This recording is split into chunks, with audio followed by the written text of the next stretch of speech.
Hey, if you haven't heard, new Caucasian drop. Caucasian reveal, veal.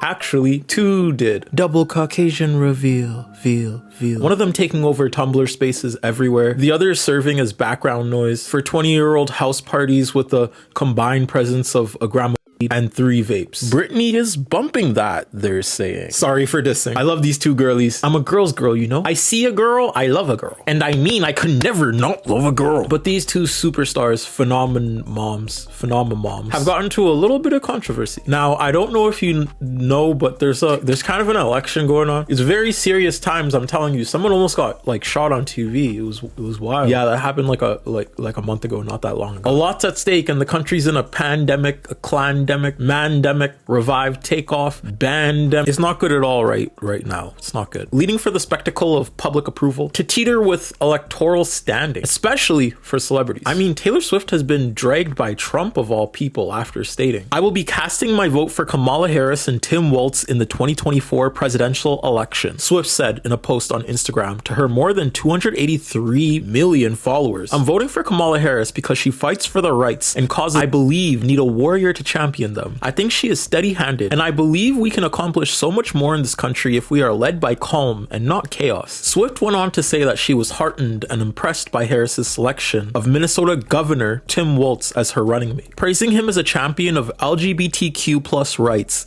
IVF, and a woman's right to own her own body for decades. "I've done my research and I made my choice," the Grammy-winning artist added. "Your research is all yours to do, and the choice is yours to make. I also want to say, especially to first-time voters, remember that in order to vote, you have to be registered. I also find it much easier to vote early. I'll link where to register and find early voting dates and info in my story." Now, don't get me wrong. I'm not one of these centrist boys. If I see a mega hat, I know I'm Tom Holland.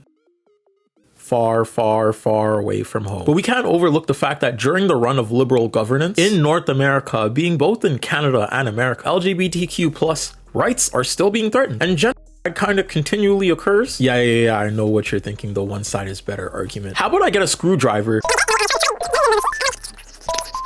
and then we go to a Headley concert and then we'll go to Build-A-Bear and then I know the argument, okay? But we're actively living under a liberal governance right now, are we not? And I don't like it that much. So is it really that bad to critique? Can I be a critiquer? We'll critique. So, Charli XCX, Chappell Roan, Taylor Swift. What do these artists have in common, you may ask? Mayo matriarchy lineage. Oh yeah. And their audiences being somewhat the same. This creates an interesting conversation with the types of spectacles they garnish. Term! What do you mean by spectacle? That's a weird word. Spectacle.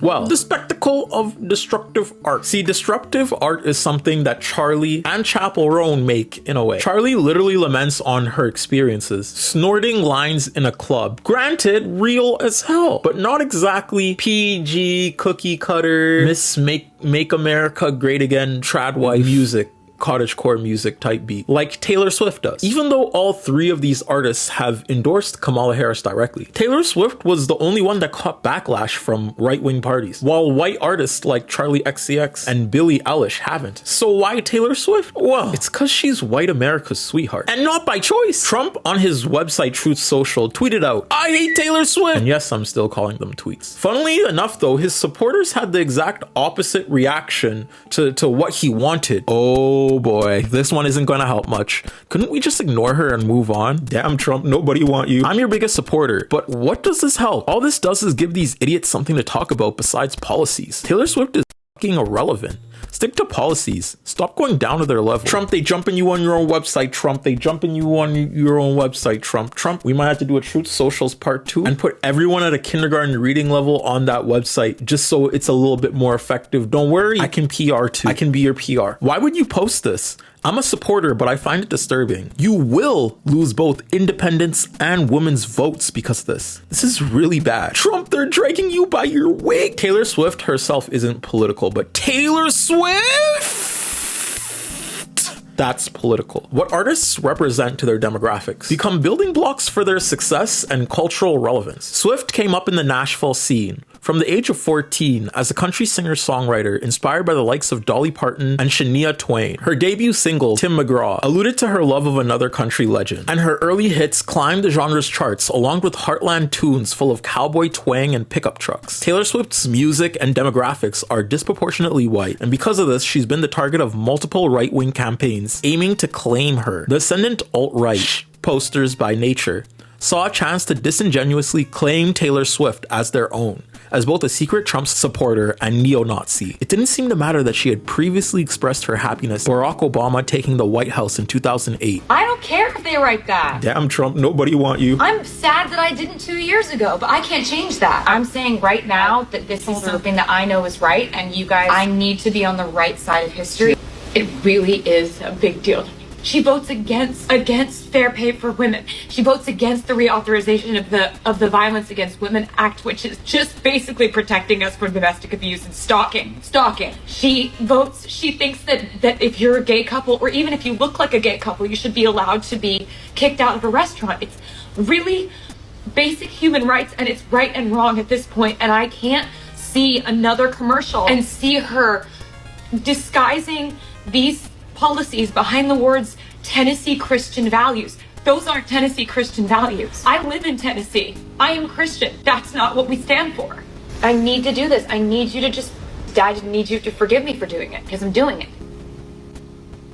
The attempt to rebrand her older, murky origins, including 4chan, in-jokes, and a Pinterest user who in 2013 went viral for images, falsely attributing Hitler quotes to Swift, but picked up steam as Trump did. Andrew Anglin, founder of the white supremacist website The Daily Stormer, declared her an Aryan goddess, while Milan Yiannopoulos, in a column for Brat, explained why she was an alt-right pop icon, noting her whiteness, blondness, unrevealing clothes, lack of piercings, and occasional mini-scandals over music videos accused of racial undertones. It probably didn't help that Swift endorsed neither Hillary Clinton nor Trump, leaving room for misinformation about how she secretly voted for the GOP candidate. Following Trump's victory, some Democrats vented their frustration at Swift's silence during the campaign, believing she could have moved the needle for Clinton. Taylor Swift being a popular white woman with a platform doesn't come without its framing. I'm sure we all see her as that white country girl that makes a little occasional bop from time to time. You know, the players want to play that good old Hannah Montana party in the USA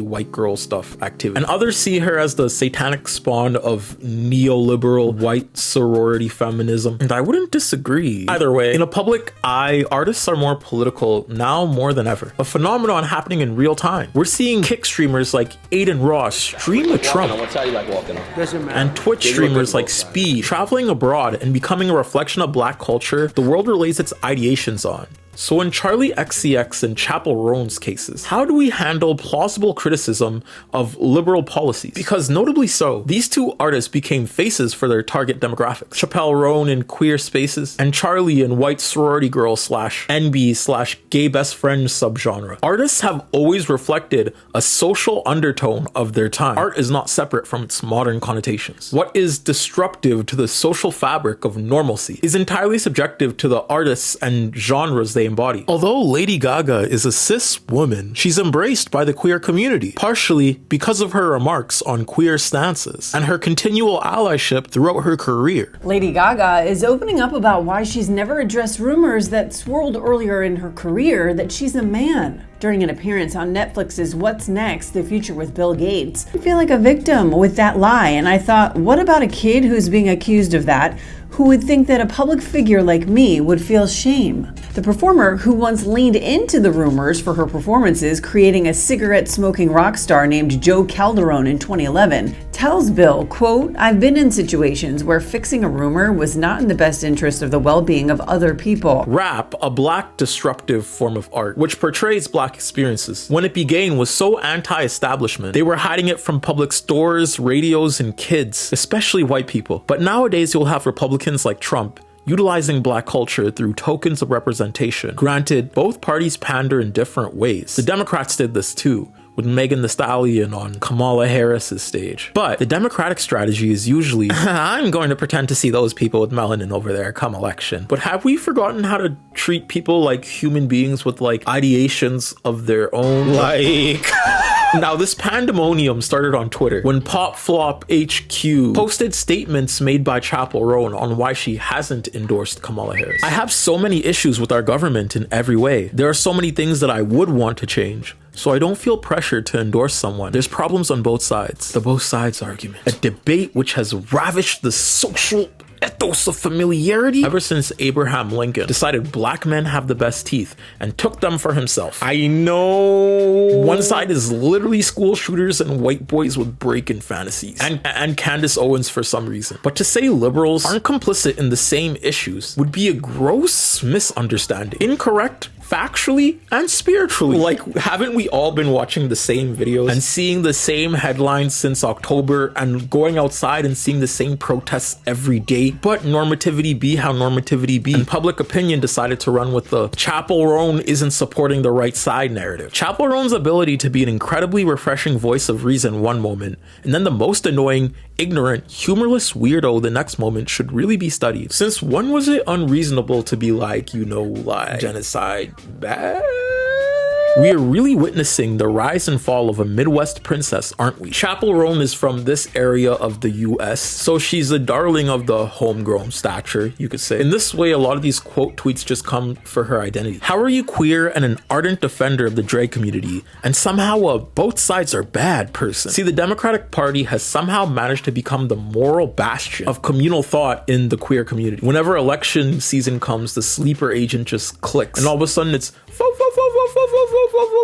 we can community build. Have you ever community built, fam? Have you ever? I haven't seen you protest. My question, however, is when has the government ever been an active resource that queer people can rely on for liberation? For you to have your first guy kiss, didn't we have to like stone a wall or something? Chappell Roan is unfortunately misheard in her stance. I understand y'all Democrats. I understand y'all. And I'm gonna let y'all have your moment, okay? Because this is actually one of the most critical times to fight for queer rights specifically. The next critical time was yesterday. These bills are going through the Senate at an alarming rate. We're experiencing one of the biggest worldwide hate campaigns on trans identities. Reading headline after headline of dead trans kid after dead trans kid. And this is all being fueled by the same political narratives that are winning conservatives' votes. Politicians run off fear-mongering campaigns, painting trans and queer people as pedophiles and super predators. Rightfully so, a lot of the queer community is in arms against Republicans taking their rights away. U.S. Senator J.D. Vance has introduced legislation that would federally ban gender-affirming care for minors. He's named it the Protect Children's Innocence Act. And if it were to pass, doctors who perform gender reassignment procedures on a minor could face criminal charges. And let me stress that this problem is global. In Poland, for example, President Andrzej Duda won a narrow victory in the 2020 election by embracing homophobic politics to distract from waning economic growth and claims of executive overreach by his PiS party. The banks of the Vistula River are the place to be for Warsaw's youth in summer. Campaigners for Rafał Trzaskowski are also here, hoping the new generation will put the brakes on Poland's conservative nationalist government. I simply feel ashamed when I talk with foreign friends about what's happening today in this country, with the political takeover of the courts and the breaches of the constitution. Like 22% of under-30s, Maria and Mateusz supported independent candidate Szymon Hołownia in the first round. They also see Duda as an embarrassment. If we care about Poland's image, the way Andrzej Duda has criticized the LGBT community, that is something we simply can't allow to continue for another 5 years. His opponent, Warsaw Mayor Rafał Trzaskowski, had signed a non-binding declaration in support of sexual and gender minorities. In response, Duda amplified the threat they posed as a rainbow plague and an ideology worse than communism. Do you see the parallels with America? Or is that just me? In some countries, anti-LGBTQ rhetoric is increasingly part of a right-wing strategy that weaponizes fear and stigma against sexual and gender minorities to align with the values of religious conservative voters needed to win elections. But the both sides are bad argument takes away from the nuanced harm that Democrats are doing currently to society and community building projects on the ground right now. See, the assault on queer identity is very much global. And in the age of the internet, with how connected we are. These same global issues are now centerfold more than ever. We can't reduce the cause of anti-queer or genocidal approaches our government take to a matter of a difference of a vote after a record number of anti-LGBTQ legislation was passed in Canada and the United States last year, while our presidents like Justin Trudeau pander to queer community by queer baiting support rather than fighting to counter these bills being passed. What these tweets and normative responses are missing is Chappell Roan's core intentions. Now, if you don't know her, Chappell Roan is a queer artist that blew up this summer for good reason. After a name-making performance at her Coachella debut, a surprisingly viral visit to NPR's Tiny Desk, and the meteoric surge in popularity of her debut album, Chappell Roan has become an undeniable force in the music industry. She is heavily inspired by drag and identifies as a drag performer. And she's also a big gamer who loves The Sims and Fortnite. She's also thankfully never been a Zionist. What Chappell Roan was fighting for was the freedom of Palestine. We want liberty, freedom, and justice for all, Roan said during her Governor's Ball performance Sunday. I am in drag of the biggest queen of all. But in case you had forgotten what's etched on my pretty little toes, give me your tired, your poor, your huddled masses, yearning to breathe free. That means freedom and trans rights. That means freedom and women's rights. Especially means freedom for all people and oppressed. It especially means freedom for all oppressed people in occupied territories.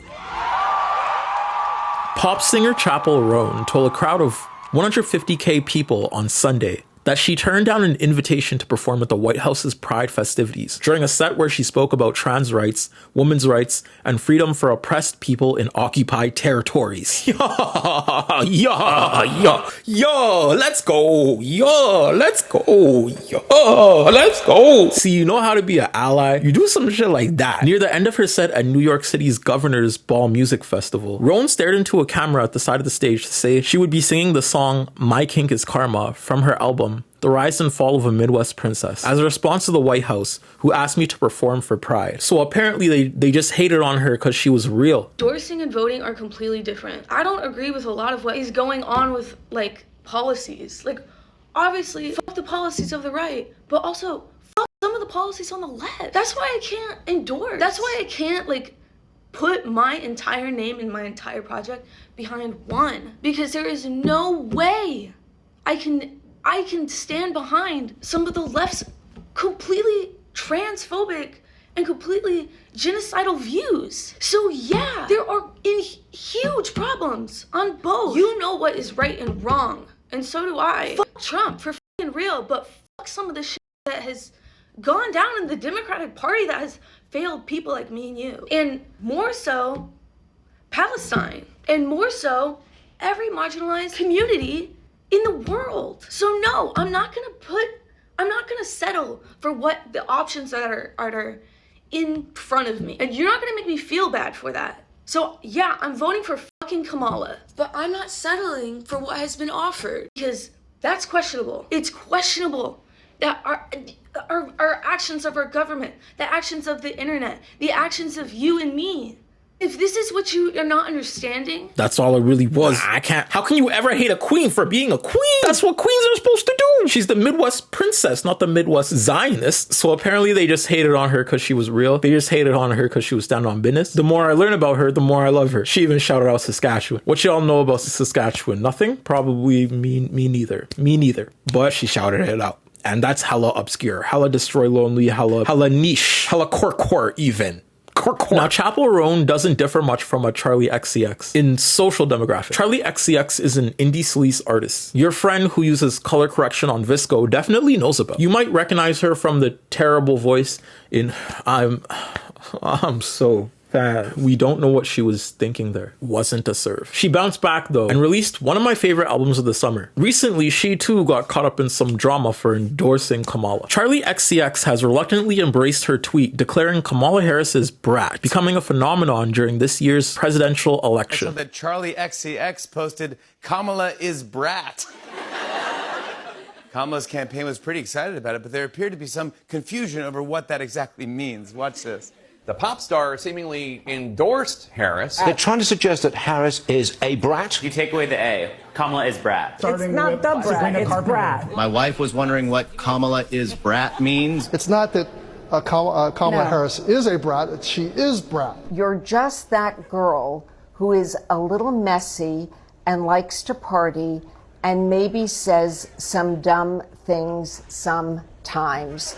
In her New York Magazine cover story, the pop star was asked about the divisive social media statement about the vice president. She explained that she wrote it while relaxing in the pool at her Los Angeles home, not thinking much about it as a political endorsement, but rather something positive and lighthearted to welcome the new presidential nominee. However, the English singer's approval for Harris led to her album, Brat, which had already become part of the zeitgeist this summer with the music's no one cares attitude, viral star-studded remixes, and the eye-catching green cover art being co-opted by Harris's political campaign and turned into a meme. Now Harris's Brat status was being discussed on CNN and Fox News. Even Bill Maher weighed in, saying that Harris being Brat sounds like Trump. Never mind that while Charli owns properties in the US, she's not an American citizen and cannot vote in this election. To be on the right side of democracy, the right side of women's rights, is hugely important to me, said Charli about her support of Harris becoming a talking point during this election. I'm happy to help to prevent democracy from failing forever. Did I think me talking about being a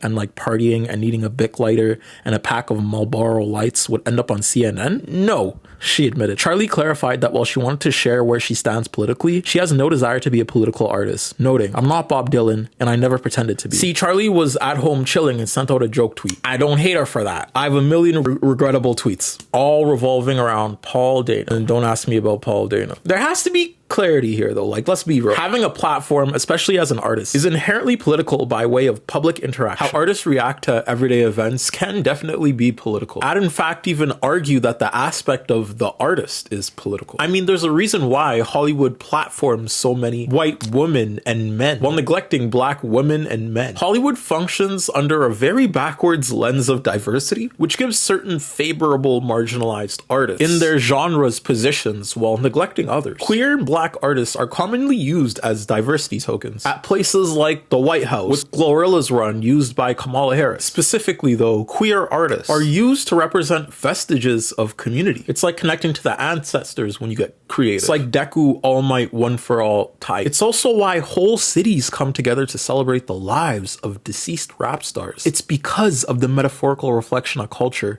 they represented for them. Artists themselves become their art when they release it to the people of the world, but they're also a reflection of culture in their subjective forms. Meaning, Kendrick Lamar can hit the green button in Cali, but Drake unfortunately colonized the city of Toronto, and that's why TDE can't come here. I'm not saying everything an artist does has to be good in political reasoning terms. I'm not saying all artists are inherently politically good, and I'm not saying all of my artists are inherently good either, because I love awful art too. One of my favorite depictions of satire is The Boondocks. The secondary character is a raging homophobic 7-year-old, and one of my favorite depictions of culture calls white people massa. I don't hate creators for depicting an accurate reality of experiences faced in the black community. Just like I don't hate Charli XCX for moving with the naivety of a 2007 Delta Kappa frat girl. Like I expect it, right? That's just her. That's her niche. The music's still good though. But platforms and the people who hold them are one of the most valuable forms of power in the attention economy. Meaning speaking up for your rights is very much canon in transformative lore when normativity deems we should just shut up. A lot of celebrities are silent in the midst of political unrest for fear of creating online disturbance in the interwebs because of groups in popular media who combat warranted criticism for Israel. More than 150 entertainment industry leaders signed an open letter released by the nonprofit organization Creative Community for Peace, urging the National Academy of Television Arts and Sciences to rescind the Emmy nomination of Basan for the 2024 News and Documentary category. The letter, which comes in response to Oda's nomination for the documentary It's Basan from Gaza, and I'm still alive, calls on NATAS to rescind the nominations due to ODA's documented ties to the Popular Front for the Liberation of Palestine, a United States designated terrorist organization. The letter expresses deep concern that honoring an individual who has actively participated in FLP rallies and disseminated anti-Semitic content legitimizes a terrorist organization and undermines the integrity of the Emmys. Co-founder and chairman of the CCFP, David Renzer, said, NATAS must decide they can either condone the murder of innocent civilians or they can listen to the entertainment community and stand in opposition to hatred and violence. CCFP Executive Director Ari Engel said, the Emmys' decision to honor someone with clear ties to a US designated terrorist group is inexcusable and should have never happened. It would be legitimizing a terrorist organization. If the Emmys don't change course and rescind this nomination, they will be glorifying someone who is a member of an organization that has carried out numerous aircraft hijackings, participated in the October 7 massacre in Israel, carried out waves of bombings on markets and restaurants, and murdered innocent women and children. The Emmys cannot allow their prestigious award to be hijacked by terrorists, and instead should continue to promote peace and tolerance through the arts. The letter states that the nomination is in direct violation of the NATAS Code of Ethical Conduct, which explicitly states a zero tolerance for discrimination, harassment, illegal, dishonest, unethical, or otherwise harmful conduct. Now that the tables are set up, welcome to my trap card. What the fuck is queer content? What is queer content? Industry stars are supported by economic infrastructure and the global appeal of Hollywood, which rests in a societal normativity that oppresses people by default. So if you're only meant to inhabit this tiny little box and just be a good little queer person, what change are you bringing for the conditions around you? On top of that, when we reference queer creatives, we're only referencing like a handful of people in like really select groups of spaces. Most of the time, these artists are handpicked too. The lesbian scenes may be acted out by cis women who appeal to a male gaze, and even gay content centers a very, very white norm. These popular stereotypes implemented in Hollywood affects how queer representation is handled. In recent years, the inclusion of LGBTQ put onto other aspects such as individuals or relationships surrounding them. Caval identifies 3 areas that motivate anxious displacement in network TV shows: popular gay rights discourse as a political force, the transformative quality of media as a textual force, and producers and showrunners as an industrial force. Queer media and representation has long been demonized in the public sense. You'll find YouTube being littered with video after video of some woke iteration of a Disney show. And 40-year-olds, let me tell you this right now. The Force is not something that police officers use on black people. That's not what the Force is supposed to be. It's supposed to be like this cool electric thing. But in this way, queer art has been historically demonized, and it currently still is. To be a queer artist is to be framed in the stereotypical description of social normalcy. In this way, queer people are forced to find and imagine new worlds more subjectively experienced in everyday life. In essence, queer art was never supposed to be commodified. It was supposed to be a communal reflective experience of life, with all its joys, sorrows, victories, and failures, solidifying figures as bastions of queer identity, then forcing them to be complicit with structural normalcy is backwards. What we're doing to Chappell Roan on the liberal side is the same thing that the conservatives are doing. We're just doing it very nicely. We're giving her a nice little box and being like, okay, if you just support the Democrats, we will cheer and we will be your fans. What if she wants to create an actual change in this world? What if she wants to stand on business?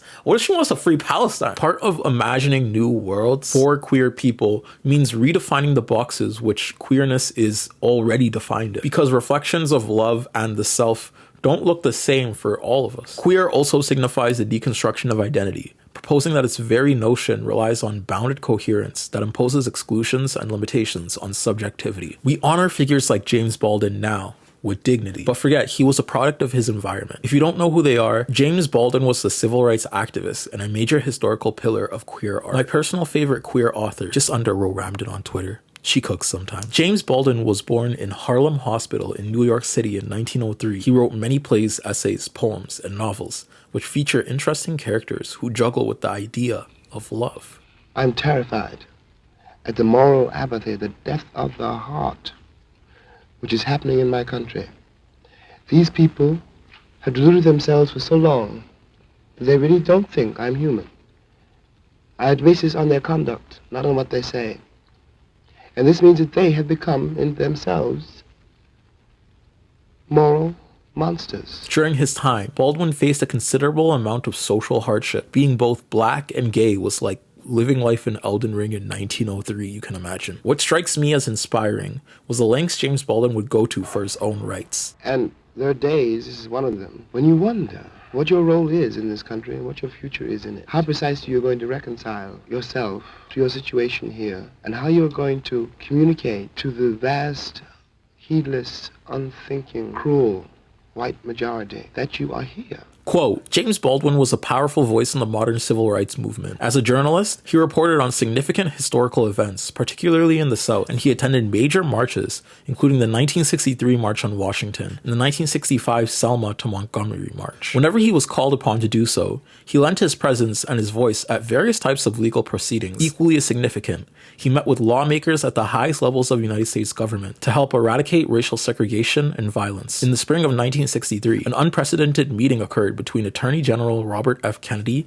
and a collective of black writers and thinkers, led by James Baldwin, who was dismayed by the government's lack of intervention into civil and human rights violations in the South. That season saw a rise in violence, policy brutality, and mass incarcerations of demonstrators in the rights campaign unfolding in Birmingham, Alabama. On May 12th, he sent a telegraph to Attorney General Kennedy, blaming the Kennedy administration for the violence unfolding in the Deep South, and arguing that it was the political establishment which made possible the violence of Birmingham Sheriff Theophilus Bull Connor. Baldwin argued that the nation was in crisis and that Kennedy's inaction was paramount to moral treason to the American people. But as much as I adore queer figures like James Baldwin who embrace and fight for community and even idolize them in the way, going out to protest, fighting for my rights, and trying to make a change in my own little subjective blacky way, you know what I'm saying? But I think there's merit in queer artists who don't fit the mold of the savior. Because the truth is, artists are great reflections of life, identity, and powerful tools of perception, of familiarity for the marginalized communities they're applicable to. But there are ugly parts of representation, as there are ugly parts of marginalized experience. If social order dictates that queer identities or marginalized identities are susceptible to harsher conditions, wouldn't it make sense that this trauma would be portrayed in queer art? My favorite representation is Frieza and Azalea Banks. Now let me tell you why that's awful before they do. Azalea Banks is a widely queer-phobic, every type of ism embodier you could think of. But there is an aspect of self she reflects which makes sense. Being born in the same New York City, granted in slightly different time frames from James Baldwin, Azalea Banks had to encounter a lot of the same bigotry Baldwin did. And on different accounts, considering she was a black woman making hip-hop house rap. Similarly to Baldwin, her household was also a torrent of putridity. She describes her father as a lot of really mean things. Granted, he got with her mother when she was 14 and was deeply traumatized after his passing. After my dad died, my mom became really abusive, physically and verbally. Like she would hit me and my sisters with baseball bats, bang our heads up against the walls, and she would always tell me I was ugly. I remember once she threw out all the food in the fridge just so we wouldn't have anything to eat. Although Azalea Banks is a person I'd never want to be seen with, I can resonate with the trauma of self-ideation revolving around abuse. The thing about communal experiences of toxicity is that they exist. Art is a pathway of creative escape in the life of artists. Reflections of flawed pictures of love are relatable because of this. In Licorice by Azalea Banks, she talks about stumbling around New York with a man, excited. Now me, I'm from a small town. You can imagine being in a big city like Vancouver, for me, for the first time, was invigorating. The sounds, the bustle, the art, the sheer size of everything. Running around in the city, you could get lost. And nothing is more beautiful than being lost with someone you love. Vancouver, as I'm sure New York's community did for Azalea Banks, taught me the experience of joy, communal joy. Seeing your friends try something you shouldn't, still partying, fighting, loving, vying for a change, seeking love in the faces of new strangers every night. The excitement of life, sadly, can be channeled by horrible artists with relatable backdrops. Marginalized art is a reflection of community, and that's why it's beautiful. But in the sense of my old community, that's why I understand it can also be ugly. We can understand the duality of art in tandem with the duality of life, in accordance with its popular figures. I love when they stand up for something real, which is why I applaud Chappell Roan for bringing a voice to a cause she didn't even really need to, especially when the liberal backdrop of fame makes it impossible for meaningful conversations to be had. She's spearheading criticism in a way that a lot of queer artists historically have. But when I think of queer change, I think of people like James Baldwin and how he went through the same experiences with creating a queer world and not being able to do it. So he went to Paris. In the same way a lot of marginalized kids detest the racism or homophobic hatred which plagued their hometowns and up and leave. The best thing I ever did in my life, I think, was, in effect, flee America and go to Paris in 1948. And it gave me time to vomit up a great deal of bitterness. At least I could operate in Paris without being menaced socially. No one cared what I did. Chappell Roan giving a voice to Palestine is cool as fuck, okay? But does queer have an asterisk when we consider broader issues? After all, the liberal government of Joe Biden's America executed, lynched a man the other day. The other day, another one was the target of a violent knife attack centered at etching the N-word into a black person's chest. So when I think about community, I can't help but imagine a new world. I cannot be in this world. The one we're living in is so putrid that 1.25 million signatures couldn't save one man from a racist system of disenfranchisement. I find it hard not to teeter into morbid and self-degrading practices in these times, but hope keeps me alive, you know? I'm alive, and I can imagine it's the very same patronizing experience of life and death and an internal dread in these times for y'all too. What Vancouver was to me was a world created out of a need for change. I'm not in Vancouver right now, not in my created world of hospitality, but there's hope, because I will be there again eventually and see all the things I created so beautifully. What Vancouver was to me was a world created out of a need for change. It's beautiful growing old and getting to see an actively shaped version of your reality. What that place gave me was a whole new perception of life that's pivotal in order to combat structural barriers preventing us from being ourselves in this world. So what Chappell Roan did was a big step for liberation, but artists won't always be on our sides. Chappell Roan won't be there to hold your hand as you traverse through your reality and try to find love as a marginalized person. Intersectionally, we have to actively shape our worlds in our daily lives to create better worlds for us to inhabit in the future. And sometimes that means listening to more than just Hollywood representation of queer or black art. We're going into a time where the president can be a black femme, but the oppressed are still violently shut down with the monolithic messaging of the Democratic Party. You're not weird for constantly questioning the individual experience of your marginalized identity. And you're not weird for fighting against it. Keep going. I see you. Remember to keep the sanctity of the Congo, Sudan, black rights, and the well-being of all in your created image of your world. Sometimes all we have is the creativity of potential. We have to try to preserve what they can't control. Our will to bend the world into a better path. Till next time, I'll see y'all.